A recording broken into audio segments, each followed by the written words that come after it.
நமசிவாயம், அன்பே சிவம். இப்ப வந்து பாத்தீங்கன்னா முத்துசாய் ஞான சித்தர் பருவதமலை.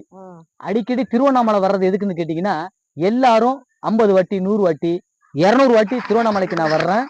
வந்துட்டு எனக்கு வந்து ஒண்ணுமே நடக்கல அப்படின்னு சொன்னா நிறைய பேர் கேள்வி கேட்கறாங்க. அவங்க எல்லாருக்கும் ஒரு பதிவு விடுறேன். திருவண்ணாமலையில இருந்து எதையுமே எடுத்துட்டு போக முடியாது. இருக்கிற அனைத்தும் கொண்டுட்டு வந்து திருவண்ணாமலையில எரிச்சிட்டு போலாம். நம்ம செஞ்சு தெரிஞ்சு தெரியாம செய்த பாவ புண்ணியங்களை தீர்க்கக்கூடிய ஒரே இடம் திருவண்ணாமலை. இங்க என்ன தெரியுங்களா நடக்கும்? அக்னிஸ்தலம்.